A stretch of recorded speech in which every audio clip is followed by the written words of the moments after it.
Good morning everyone. दोस्तों, मुझे क्या लगता है ना कि बच्चे आजकल, सबसे बड़ी समस्या क्या है बच्चों की, कि उनको लगता है कि लाइफ इतना मुश्किल क्यों है। क्योंकि आजकल इतनी भ्रांतियाँ फैला दी गई है, आजकल इतना अज्ञानता फैला दी गई है कि एक फ़ोटो आएगी, उस पर कृष्ण जी की भी क्या, एक एक्टर्स की फ़ोटो लगी होगी और वहाँ पे लिखा गया होगा कि गीता में ये लिखा है, गीता में वो लिखा है। पर सबसे बड़ी बात है, किसी भी जगह वो इतना भ्रांतियाँ फैलाई जाती है कि हम ये सोचते हैं कि गीता में यही लिखा है। इससे तुच्छ प्रयास इस संस्कृति को ख़त्म करने का हो नहीं सकता, क्योंकि वो कहाँ से लिखा जा रहा है, कौन लिखा जा रहा है, उसका तात्पर्य क्या है। क्या ऐसा तो नहीं है किसी छोटे से व्यक्ति ने या जिसे बिल्कुल ज्ञान ना हो उस चीज़ का, उसने वो चीज़ लिख दी हो? क्या ऐसा तो नहीं है? परंतु हम इन चीज़ों पर विश्वास कर लेते हैं और हम मान लेते हैं गीता में यही लिखा है, और रोज़ सुबह धड़ल्ले से ऐसी फ़ोटोज़ भेजी जाती है, गीता में लिखा है, गीता में वो लिखा है। समस्या का समाधान जब चाहिए, अगर बच्चे ये कहते हैं कि हमारी लाइफ इतनी मुश्किल क्यों है, उसका कारण भी हमें पहले जानना पड़ेगा। उसका कारण क्या है? उसका कारण ये है कि हम सुबह उठते ही पहले ये देखते हैं कि हमारा मोबाइल कहाँ पे है। हम कभी ये नहीं देखते कि भगवत गीता कहाँ गई, कल पढ़ी थी मैंने और आज भी पढ़नी है, कहाँ गई। इतनी बेचैनी कभी नहीं होती। हमें बेचैनी होती है कि नेटफ्लिक्स की नई सीरीज़ कैसे देखेंगे, हॉटस्टार की नई सीरीज़ कैसे देखेंगे, परंतु कभी ऐसी बेचैनी नहीं हुई कि कोई नोवेल पढ़ लेते हैं, कभी कोई बायोग्राफी पढ़ लेते हैं। दोस्तों, हमें अपनी लाइफ मुश्किल इसलिए लगती है क्योंकि हमारी लाइफ में कोई चैलेंजेस नहीं है। जब कोई इंसान वॉर में होता है तो उसके यहाँ से गोली जा रही होती है, यहाँ से गोली जा रही है, उस वक्त इसको ये नहीं सोचता कि वो ये नहीं सोचता कि मेरी लाइफ इतनी टफ है। वो ये सोचता कि कैसी तरह बच जाऊँ। या किसी रेगिस्तान में अगर कोई व्यक्ति अगर प्यास से तड़प रहा हो, उसे उस वक्त पानी चाहिए। तो अगर आपको अपनी मुश्किल लग रही है ना लाइफ, तो इसका कारण यही है कि आपकी लाइफ में कोई मकसद नहीं है। मकसद भी तो क्या, हमारा जो एजुकेशन सिस्टम है ना, वही मैकोले कम एजुकेशन ऐसा सिस्टम बना दिया गया है जिससे लोग बेवकूफ़ पैदा हो रहे हैं, जिससे लोग मतलब जो भारी जो चीज़ है ना उसमें ही उलझ के रह जा रहे हैं। पूरी ये नौकर बनाने वाला एजुकेशन सिस्टम है। जो लीडरशिप वाला एजुकेशन सिस्टम था ना, उनको पता था कि भारत में सबसे ज़्यादा लीडर क्रिएट होते हैं, इसलिए इसको ख़त्म किया जाए सबसे पहले, ताकि भारत जैसा देश समाप्त हो पाए। और उस चीज़ को आगे फैलाने में हम थोड़े थोड़े विफल होते जा रहे हैं। आजकल हम क्या देखते हैं, नेटफ्लिक्स, हॉटस्टार, अमेजोन प्राइम, ये सीरीज़ वो सीरीज़, क्या ये हमारा व्यक्तित्व को निर्माण कर रही है? क्या ये चीज़ हमें कुछ नया सिखा रही है? क्या इन चीज़ों से हमारा ऐसा एक टेम्परामेंट बन रहा है जिससे हम कुछ आगे प्रोडक्टिव काम कर पाएँ? या हमारा अंदर एक हीन भावना आ जाती है देखने के बाद? और ये कंपनियां लगी हुई है, खूब पैसा खर्च कर रही है ताकि आप इनके पास आएँ। अच्छी चीज़ों के पास जाना नहीं पड़ता, वो अपने आप खुद बुला लेती है।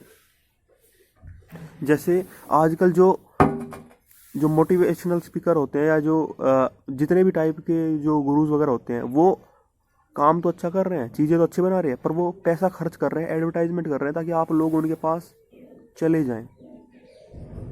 और उनको पैसा खर्च करना पड़ रहा है। और नेटफ्लिक्स, हॉटस्टार, उनके पास तो आप वैसे ही चले जाते हैं। अच्छाई को इतना संघर्ष करना पड़ रहा है आपको अपने पास बुलाने के लिए, और बुराई आपको तो ऐसे खींच लेती है जैसे मैग्नेट खींच रही हो।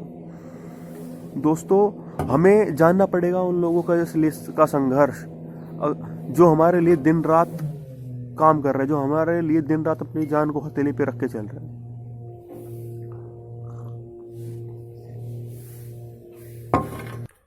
दोस्तों, आज एक कांस्टेबल से लेके एक आईएएस तक सब आपके लिए काम कर रहे हैं, सब आपके लिए मेहनत कर रहे हैं। और दोस्तों, सबसे बड़ी बात है कि जब बात आती है इंडियन आर्मी की, तो इंडियन आर्मी ने तो सब कुछ आपके लिए किया है हमेशा। और दोस्तों, Indian army is best institution of India. दोस्तों, आज़ादी से लेके आज तक जम्मू एंड कश्मीर पुलिस के 1600 जवान से ज़्यादा शहीद हो गए हैं, और हमारी आर्मी ने काफ़ी कैजुअलिटी कश्मीर में दी है। Indian army is also an moral army. इतनी कैजुअलिटी हमने कश्मीर में दी है अपनी, जितनी कैजुअलिटी अमेरिका हज़ारों किलोमीटर अफगानिस्तान में चला गया जब भी उसने नहीं दी। उसका कारण क्या था? उसका कारण था Indian army is also an moral army. क्योंकि अगर कोई घर में अगर टेररिस्ट भी है और कोई घर में उसी घर में सिविलियन भी है, तो इंडियन आर्मी क्या करेगी? पहले उन सिविलियन को निकालेगी, उसके बाद उन टेररिस्ट को किल करेगी। कश्मीर में वॉर टैक्टिक्स कंप्लीटली बदल जाती है। और जब अमेरिका की बात आती है या किसी और देश में वो जाते हैं, एक शादी का मैंने वीडियो देखा, उस शादी में 4 टेररिस्ट वगैरह भी थे और काफ़ी सिविलियन लोग भी थे। अमेरिका ने 1.5 किलोमीटर से एक मिसाइल शूट किया, सारे लोग मर गए। 4 टेररिस्ट तो मरे ही, उसके अलावा जो दुनिया भर के सिविलियन थे वो भी मर गए। इंडियन आर्मी का यही मकसद है कि सिविलियन को बचाना, नहीं तो उनके कोई फर्क नहीं पड़ता। आधा 1 किलोमीटर अच्छा सा डिस्टेंस लेते, एक रॉकेट लॉन्चर से एक मिसाइल मारते, खत्म। हम इन लोगों के लिए क्या कर रहे हैं? हम इंडियन आर्मी जैसे हो गई या जो भी लोग हमारे लिए काम कर रहे हैं, जो हमारे लिए दिन रात एक कर रहे हैं, हम इन लोगों के लिए क्या कर रहे हैं? क्या हमारा कोई फर्ज बनता है? क्या देशभक्ति का ठेका सिर्फ इंडियन आर्मी ने ले रखा है? कि हमारा भी कोई फर्ज बनता है? इंडियन आर्मी अपने देश के लिए सीमा पे हर वक्त खड़ी रहती है, और हम लोग क्या करते हैं? पाकिस्तान के साथ मैच खेलते हैं, हम ट्रेड करते हैं। हमारे देश के अंदर के ही लोग कहते हैं कि इस देश के साथ डायलॉग करना चाहिए। दोस्तों, ये देश वो चीज़ मानने वाला है कि भगवान कृष्ण जी के हाथ में एक हाथ में बांसुरी और एक हाथ में ही सुदर्शन चक्र था। सत्ता के हस्तांतरण के लिए, सत्ता पाने के लिए, प्रथम बार प्रधानमंत्री बनने के लिए भारत माता के 2 टुकड़े कर दिए गए। Less than 5% of people in Pakistan speaks Urdu and another speaks same language which is spoken in India. सब कुछ सेम था, फिर भी भारत माता के टुकड़े कर दिए, और आज़ादी के वक्त हजारों लोगों ने अपनी जान दी। पाकिस्तान जो बना है, ये बना इस बिहाफ के कि हमें हिंदुओं से दूर रहना है। उनकी मिसाइल के आप नाम देख लो, गजनवी, गोरी, फलाना ढिमक्का। जो लोग बाहर से क्रांत आई, जिन्होंने अत्याचार किए, जिन्होंने मासूम लोगों को मारा, जिन्होंने, जो प्रतीक है अज्ञानता का, जो प्रतीक है बुराई का, उन लोगों को उन्होंने अपना आदर्श मान लिया। और आप बात करते हैं कि उनसे बात करें। पाकिस्तान की जब बात आती है ना, तो सरकार बदल जाए, इससे कोई फर्क नहीं पड़ता। मेन पावर किसके हाथ में है? मेन पावर आर्मी के हाथ में है।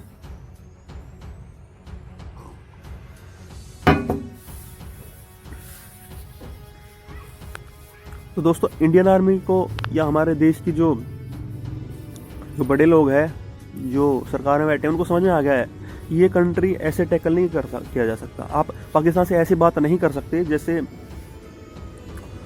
आप फ्रांस से बात करते हैं, जैसे आप अमेरिका से बात करते हैं, जैसे आप इंग्लैंड से बात करते हैं। पाकिस्तान एक अजीब ही किस्म का एक सर्कस है। यहाँ पे क्या होता है कि एक बार की बात है, जियाउल हक बन गए, टेक ओवर कर लिया पूरा पाकिस्तान का संविधान हाथ में लिया, फाड़ के डस्टबिन में फेंक दिया। इतनी बार उसका पाकिस्तान के संविधान का अपमान हुआ है, इतनी बार फटा है, तो उसकी कोई इज्जत ही नहीं है। तो सबसे बड़ी बात है कि अब चाइना अच्छी खासी इन्वेस्टमेंट कर रहा है पाकिस्तान में, और वो चाहता है कि पीओके, जो पाक ऑक्युपाइड जो कश्मीर है, वहाँ पे वो चाइना इन्वेस्टमेंट करे। तो हमारे तो दोनों तरफ आगे बैठ जाएगा चाइना। और मेन जो दुश्मन है हमारा चाइना है, जो कि बिपिन रावत जी ने भी एक बार बताया था। बायोलॉजिकल वेपन क्या है? Biological weapon is a weapon which created to destroy human life and it made by China. ये छोटी छोटी बातें हमें समझना पड़ेगी। हमारा देश किन हालातों में हमें समझना पड़ेगा। बचपन में जो चीज़ें पढ़ाई जानी चाहिए, जो स्पिरिचुअल चीज़ें पढ़ाई जानी चाहिए, जिनसे बच्चों का व्यक्तित्व निर्माण होता है, जो बच्चों में लीडरशिप क्वालिटी आती है, वो चीज़ें पढ़ानी चाहिए। ये नेटफ्लिक्स वगैरह क्या करेंगे? ये बाहर की ताकतें हैं जो हमारे देश को ख़त्म करना चाहती है, इसके अलावा कुछ नहीं है। दोस्तों, सोमनाथ मंदिर पे जब अटैक हुआ था ना, तो 35,000 हमारे जो देश के लोग थे ना, उन्होंने उनके खिलाफ आवाज़ उठाई, तो उन्होंने लड़ाई करी थी 35,000 लोगों ने। महाराणा प्रताप की जब आती है तो उन्होंने कभी सर नहीं झुकाया। पूरे भारत को तो अकबर जीत चुका था, परंतु जब महाराणा प्रताप की बात आई तो नहीं हारे। महाराणा प्रताप ने जीत ही दर्ज कराई। जहाँ भी बात आती है, जब भी बात स्वाभिमान की आती है ना, तो साहसी व्यक्ति और जिसका व्यक्तित्व अच्छा है, जो अंदर से अच्छा है, जो अंदर से ईमानदार है, हमेशा वही जीतता है। ये भारत के इतिहास में हमें देखने को मिलता है। आपने इस वीडियो को देखा, 10 मिनट की वीडियो हो गई, और आपका बहुत बहुत धन्यवाद। फ्यूचर में कोशिश करूँगा और वीडियोज़ बनाऊँ टाइम निकाल के, क्योंकि देखते हैं आगे कितनी वीडियोज़ बनाते हैं। इस वीडियो को आपने पूरा देखा, बहुत बहुत धन्यवाद। फिलहाल के लिए इतना ही। जय Hind, Vande Mataram, and also hit like button and also share this video.